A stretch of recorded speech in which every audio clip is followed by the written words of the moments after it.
Hi everybody, my name is Ryan Schmidt and I'm currently an undergraduate honors student at Rutgers University in New Brunswick, New Jersey.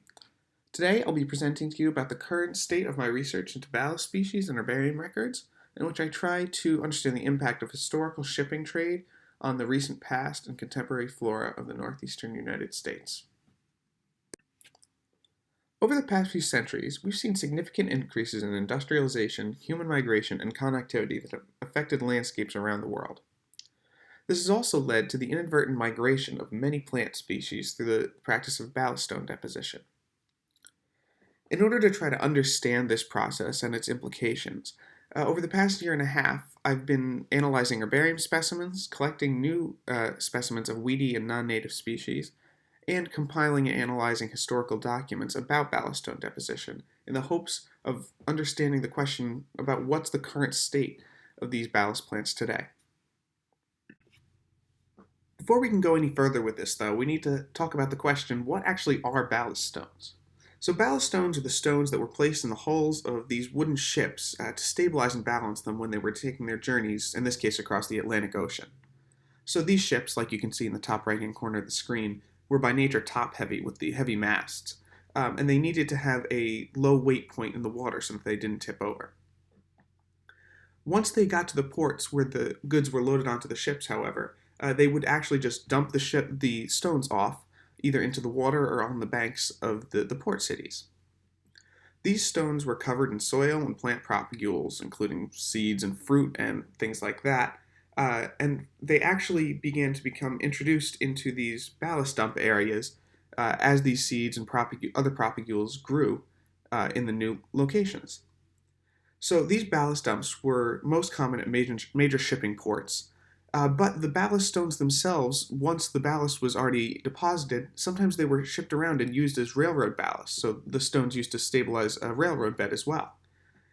That said, this practice basically stopped with the advent of steamships because they would use ballast water instead of these solid ballast stones.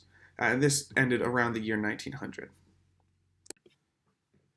This practice of depositing ballast stones was actually very common on the eastern seaboard of the United States, specifically in the urban corridor from Boston to Washington, D.C. So it's called the Mid-Atlantic Megalopolis or Northeastern Megalopolis, as you can see on the left-hand side of your screen.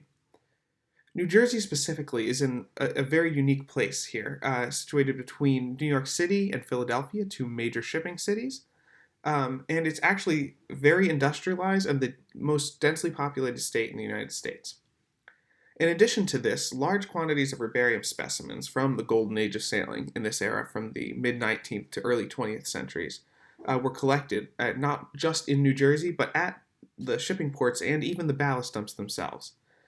Some collectors like Burk, who we're going to talk about in a little bit, and Isaac Martindale, who you can see on the right here, were part of that contingent. Within New Jersey, there's actually a couple cities which have a very strong connection to the practice of ballast stone deposition that you can see here. First is Camden, represented in the south by that black circle. So that's located on the Delaware, opposite Philadelphia. There's also Jersey City, represented in the north by the black square, which is located on the Hudson River, directly opposite New York City. And right next to Jersey City, there's Elizabeth, represented by the triangle, which is located on the Newark Bay, just east of Newark, and a little bit south of Manhattan in New York City. During this time period, New Jersey was also industrializing at a pretty rapid rate. In the early 1800s, a lot of these port cities, like we were talking about before, were increasing their manufacturing capacity significantly. During the middle part of the 19th century, there was a good amount of shore development going on in the eastern part of the state, with a lot of railroad expansion to many coastal areas, including Cape May at the southernmost peninsula of the state.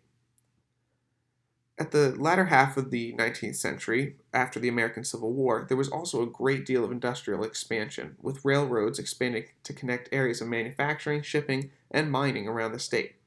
You can see Millville in the south was industrializing rapidly, Andover in the north, and Phillipsburg and Trenton on the northern stretches of the Delaware River in the state. In order to get a better idea of the current state of a lot of these ballast species, I began looking at collections made in Camden in the mid to late 1800s. Specifically, I'm looking at the species listed in Burke's 1877 publication in regards to the plants collected on Ships Ballast in the vicinity of Philadelphia, which includes Camden in New Jersey. In this publication, he lists 125 species representing 88 genera and 30 families, of which 99 are present in the current historical herbarium record.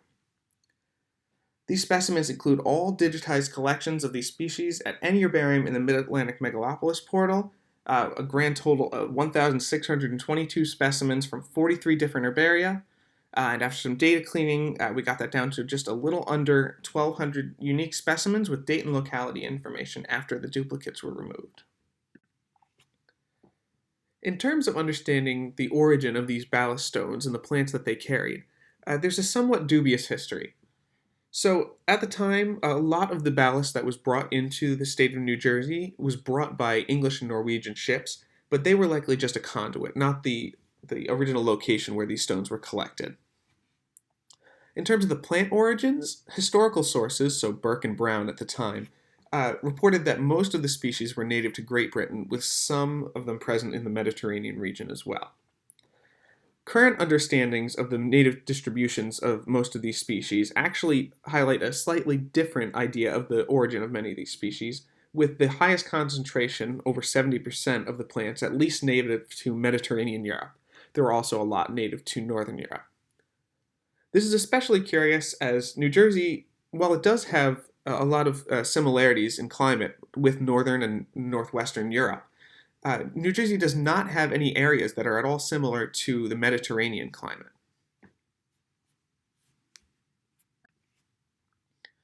The next step here is to look at how many of these species behaved once they entered into the state.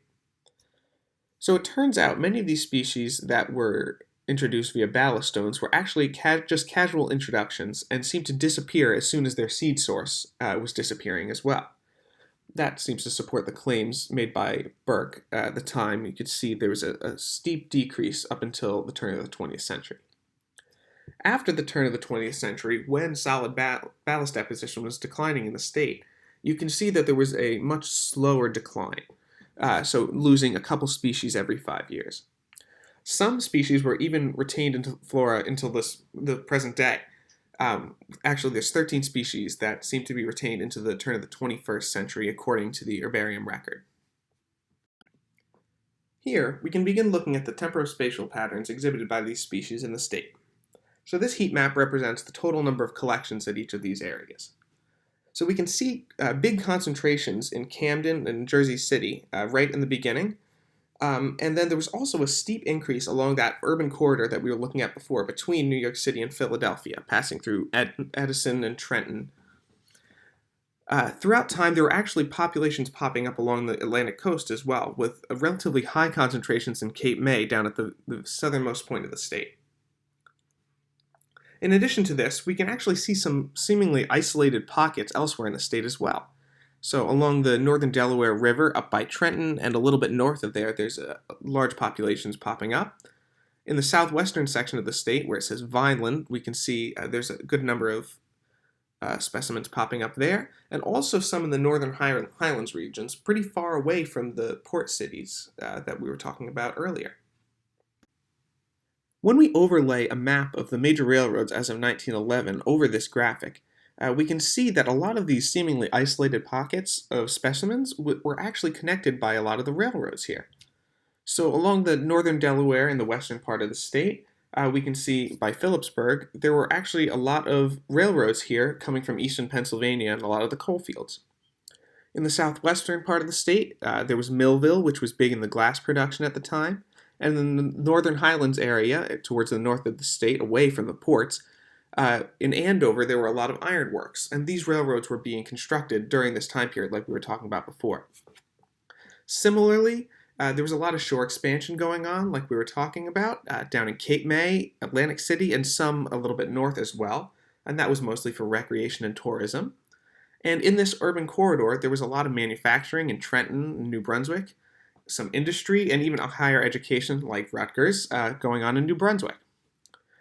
So now, some of this spread can be explained likely by the reuse of ship's ballast for railroad ballast at these times. So they were taking these stones that were deposited at the port cities and using them to stabilize railroad beds, newly constructed railroad beds throughout the state.